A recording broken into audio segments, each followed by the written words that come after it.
magbati-bati na. No? Because there's so much words thrown to us.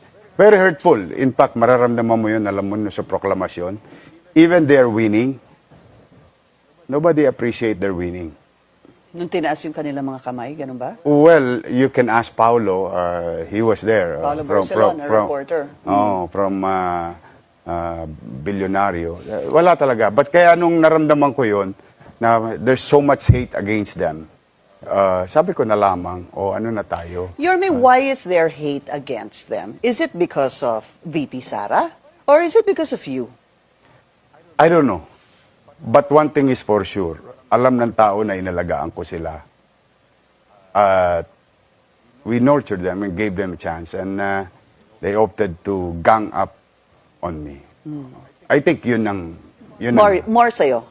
Hindi ko alam. Kasi it's a fluid. I cannot just monopolize feelings and baka meron ding galit about what they did to Duterte family, the abuse of authority being done to the Duterte family by them, those congressmen mentioned. And we saw it on television. Masyado naman kasing garapal, abusado. At ipinamumuka pa sa atin na kapag binabanatan nila yung isang kandidato, nagkakapera sila.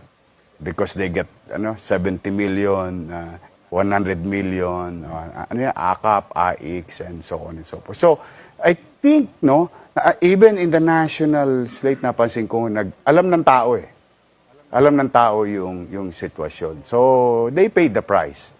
And I think they should learn their lesson very well. It's a very painful lesson to any candidate. If I were in their shoes, I will feel the same. I have to, kailangan ko ayusin ang sarili ko kung ako yung nasa sitwasyon nila.